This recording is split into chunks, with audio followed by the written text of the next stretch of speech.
Bonjour à toutes et à tous, dans cette vidéo je vais vous parler d'une petite plante qui va être très utile pour nous en cette saison. Il s'agit du lierre terrestre, à tout de suite. Alors le lierre terrestre, c'est une petite plante herbacée que vous voyez juste ici. Elle fait partie de la grande famille des Lamiacées dans laquelle on retrouve beaucoup de plantes comestibles, médicinales et aromatiques surtout. Je pense aux menthes par exemple, mais également à la lavande, au romarin, enfin beaucoup de plantes qu'on va pouvoir utiliser au quotidien.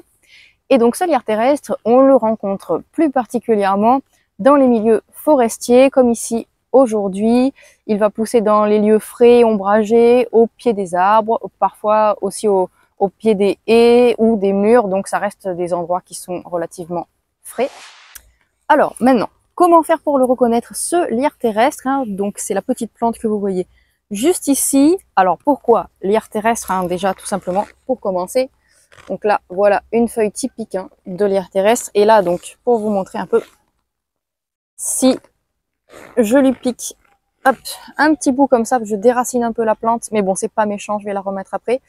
Vous voyez que, eh bien, notre plante, elle va se développer en faisant des stolons, un peu comme les fraisiers. On voit bien ici les petites racines adventives qui vont se développer. Et donc, c'est la raison pour laquelle on l'appelle lierre terrestre, tout simplement. Ce n'est pas parce qu'elle a quelque chose à voir avec le lierre qui pousse sur les arbres. Au contraire, c'est une plante très différente. Mais on va avoir cet effet un petit peu de, voilà, pousser un peu comme le lierre. Et donc, ça va donner une plante qui va être couvre-sol. Ça, c'est déjà un critère qu'on peut noter. Ensuite, alors, je vais lui prendre une feuille et on va regarder un peu de près à quoi ça va ressembler. Donc, voilà. Une feuille typique de lierre terrestre, c'est une petite feuille cordée ou cordiforme. Donc ces termes en botanique, c'est tout simplement pour dire que notre feuille, elle est un petit peu en forme de cœur. Vous voyez, il y a une échancrure ici, là, à la base.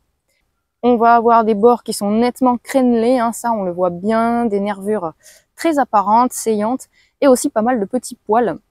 Voilà, je ne sais pas si ça se voit bien sur la vidéo, mais notre feuille, elle comporte plein de petits poils qui portent les essences aromatiques de la plante. Ça, c'est typique aussi chez la plupart des Lamiacées. Donc, voilà. Pour notre lierre terrestre, il n'y a pas vraiment de plante à laquelle elle va ressembler, qui va pouvoir porter à confusion. Alors, sauf en milieu forestier, peut-être éventuellement les très jeunes feuilles d'alière aussi, elles sont un peu cordées, mais l'alière, pour le coup, c'est une plante comestible, donc ça pose pas de souci. Et on peut rajouter autre chose, c'est que quand on froisse notre feuille de lierre terrestre entre les doigts, eh bien, il y a une odeur aromatique qui se dégage, et ça, c'est très caractéristique du lierre terrestre.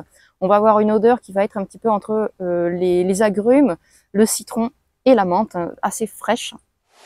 Alors maintenant, on va passer à la partie qui vous intéresse peut-être le plus. Donc, on sait reconnaître notre lierre terrestre. Eh bien, qu'est-ce qu'on en fait? À quoi il peut nous servir? Donc, en cette saison, le lierre terrestre va être intéressant pour lutter contre les affections hivernales les plus courantes, c'est-à-dire le rhume, par exemple, tout simplement. Pourquoi? Parce qu'il contient une molécule qu'on appelle la marubine.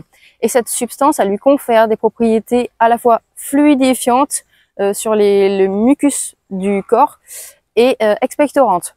Donc ça veut dire que le lierre terrestre, il va aider à rendre les sécrétions du corps qu'on va produire quand on est enrhumé, par exemple au niveau du nez ou au niveau des bronches, ça va les rendre plus fluides, tout simplement. Voilà, d'où le terme fluidifiant.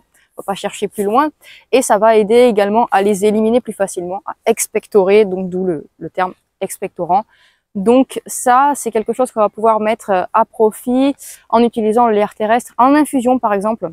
Alors pas seul, en général on va l'utiliser en mélange avec d'autres plantes qui vont avoir des propriétés complémentaires pour lutter contre la maladie. On appelle ça une synergie tout simplement.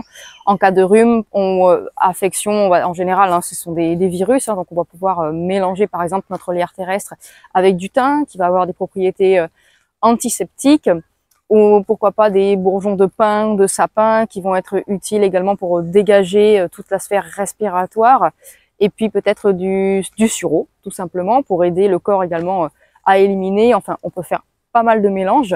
On a aussi une autre possibilité, ça va être d'utiliser le lierre terrestre en sirop. Et d'ailleurs, je vous ai mis la recette du sirop dans l'article de blog qui se trouve sur mon site internet mondedesens.fr.